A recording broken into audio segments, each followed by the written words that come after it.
Okay guys, so you'll have to forgive me if I get a little bit stoppage in here to be able to look at the numbers that I put together for this assignment, okay? So what we're looking at is 9.3 honors and 7.3 math 7, okay? This is understanding experimental probability. Now yesterday we went through the definition of experimental probability and we talked about theoretical probability. So if you need to, before you watch this, review those definitions so you know which one is which. And I'm going to talk about a little bit about theoretical still, so you can do a comparative, and then mostly about experimental probability. Okay, so it says, how does experimental probability compare to theoretical probability? Okay, so in example 3, they have a coin. Now, this is your sample space, okay? So, in other words, your sample space is based, and I'm going to cover this again tomorrow to keep on reviewing it, but your sample space is your possible outcomes. In other words, if I have a coin, the two possible outcomes are heads and tails. We would actually do it like this: heads, tails. That's your sample space, okay? So, if we're going for heads, our theoretical probability is that we have a 1 out of 2 probability or a 50% probability that we would get heads. So that's what we're looking at there with theoretical. Very simple, very straightforward. Okay, so no matter how many times we did it, that's what we would think, that's what we're looking at. Okay, that 50% of the time it would come up heads, 50% it would come up tails. But experimental means that we go through and we actually conduct an experiment. So here's what we're looking at with this one. Sorry, I keep moving this around. So for Amir, he went through and he flipped the coin 50 times. So that's what's important to understand. He flipped the coin 50 times, okay? And he got heads 26 of the times. In other words, that's the outcome we wanted, was 26, okay? And he did it 50 times total. Okay, so when we do this, remember, every fraction, and I've told you guys this before, every fraction is a division problem. So I would divide 26 by 50, and I would find out that he got heads 52% of the time. So that's our experimental probability, 52% of the time.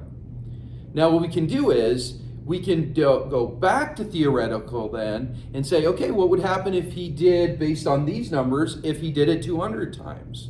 All we would do is say, okay, we're going to go 200 flips, and we're going to multiply that by, we're going to turn this back into the decimal, 0.52, and we would theoretically say that he would get heads 104 times. Okay, so we went from theoretical, where we went through and said, okay, heads and tails are 2 possible outcomes. That's a 1 and 2 probability. And so then that's 50% probability, right? That's our theoretical. Then we went to experimental, where they actually flipped the coin 50 times, right? And found out that heads came up 52% of the time. That's our experimental. Then we went back to theoretical again and said, well, what would happen based on those numbers if he flipped it 150 more times or 200 more times, okay? And we figured that it would come up heads 104 times. What usually ends up happening in an experiment is the larger amount, the more times you do something, in other words, the more times we flip the coin, the more that it would come closer to that theoretical probability of 50%. Okay, guys? So Marvin did the same thing. And so I'm going to show you with him the same numbers, okay? So Marvin went through and he flipped it and got heads 30 times. So that ended up being 30 over 50. 50 being the total amount of times he flipped the coin, 30 being the amount of times heads came up. We do a division problem on this, and it ends up being 0 and 6/10, which equals 60%. So in other words, for him, because it was an actual experiment, he had a different result. That heads came up 60% of the time, where Amir's came up 52% of the time.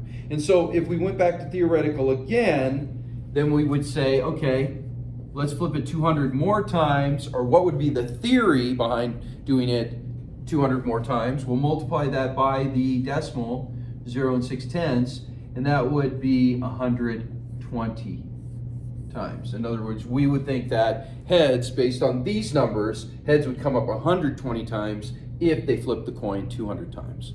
Okay? So it's not difficult math, it's more understanding the concept.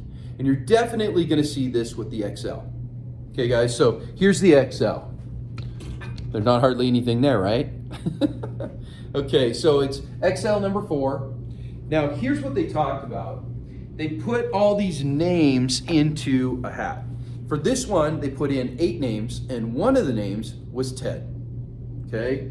So right away, we know that Ted is a 1 and 8. And believe it or not, that's a 1 in 8 probability of choosing him. And that is our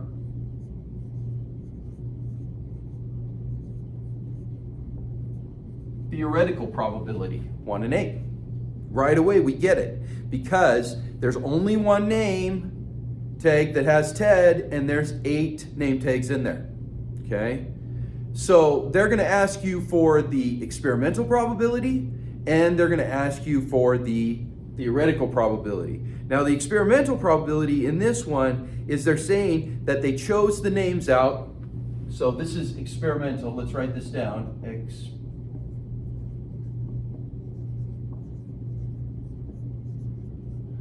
They said that they chose the names out 109 times. And then Ted's name only came up, let's see, 6 times.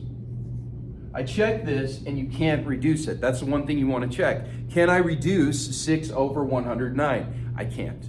And in this problem, this is the reason I chose this problem, where the reason it can be confusing, they don't want the percent here, they want the fraction. So for theoretical, it's 1/8. For experimental, it's 6 out of 109 times.